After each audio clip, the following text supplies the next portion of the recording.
Hello everyone and welcome back to my YouTube channel. I am Auntie Nina B, your Fit Finesse coach, and in today's video I'm going to tell you guys how I was able to quit my 9-to-5 working in healthcare. So you're going to want to grab a pen and something to write on because you're going to want to take plenty of notes. I'll give y'all a few minutes to go grab something to write with. I'm looking at my imaginary clock because I don't have on a watch. Few more seconds.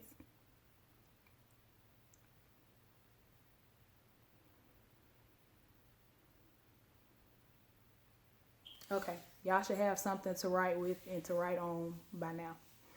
All right, so the first thing that I did in order to quit my 9-to-5 was I got a higher paying job and I started a side hustle. So I started out working as a customer service representative at an inbound call center, and I was making a little over $11 an hour, $11 and some change. But I hated that job so much, you guys. Oh my gosh, I hated that job. But in hindsight, it was a blessing. That's why I'm able to talk to you guys through YouTube today. But I hated working that job. So I decided to go back to school to become a PTA, a physical therapist assistant. Becoming a physical therapist assistant, I was able to more than triple my hourly pay. More than triple my hourly pay as a customer service representative. Okay. So shortly after graduation, I ended up moving back in with my parents. And that was crucial. That was crucial in me being able to save money and quit my 9-to-5. But I ended up moving back in with my parents. And once I had my job as a PTA, I started picking up other jobs and I started working PRN on the weekends. So I worked my 9-to-5 as a PTA, and I also work PRN as a PTA. If you don't know what PRN means, that means you work for other companies as needed. And at one point I had about 3 other jobs that I would work almost every Saturday to make extra income, which brings me to my second strategy. The second thing that I did was to eliminate extra expenses and get rid of all my debts. So the debts that I had were student loan debt and credit card debt.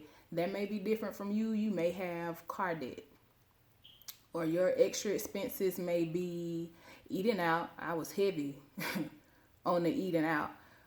Cable TV, monthly subscriptions, whatever that extra unnecessary expense is for you, go ahead and cut it out.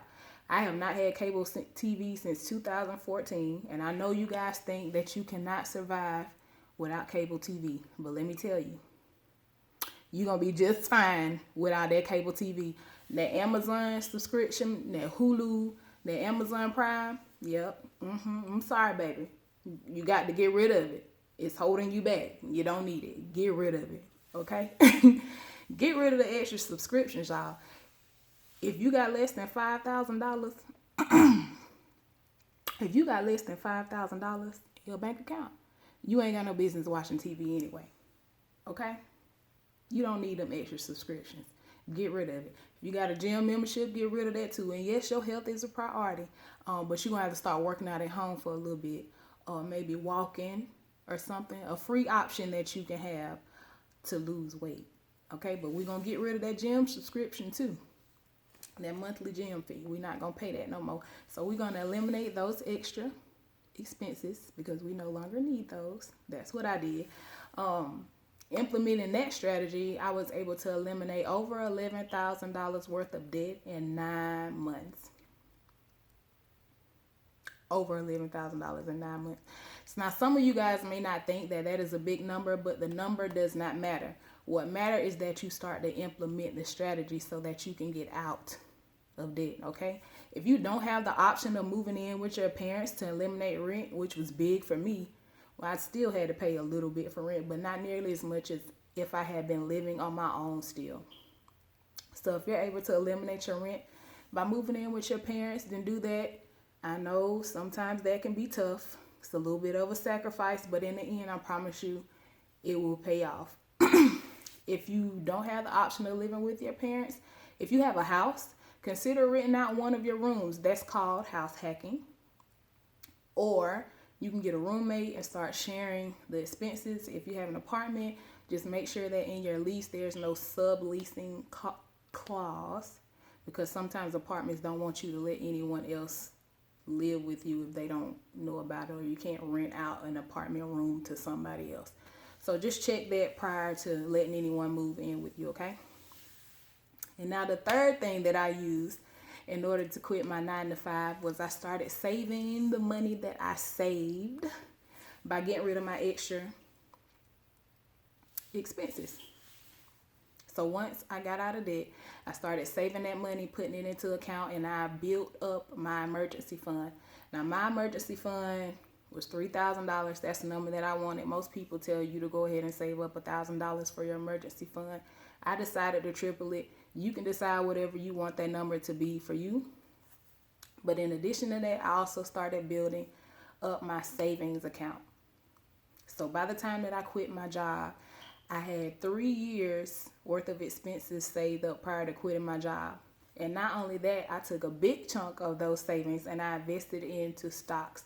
So as of today, my portfolio is up about 70%. If you don't know what that means, if I invest $10, that means that now my account is worth $17 because it's up 70%.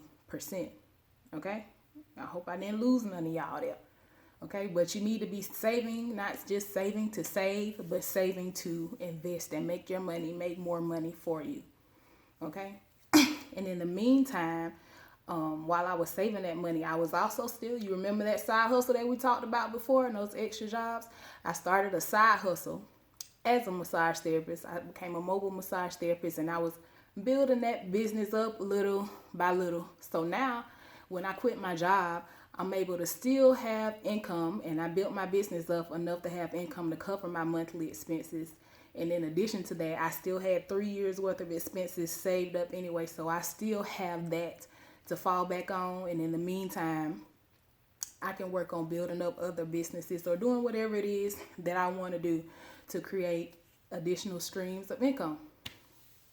So there you have it, you guys. I hope that you guys find this video to be helpful. If you use any of the information in this video, please let me know in the comments below. If you think someone else can benefit from the information in this video, please, please, please share this video with someone else. Like, comment, and subscribe if you found anything to be useful from this video today. And until next time, peace.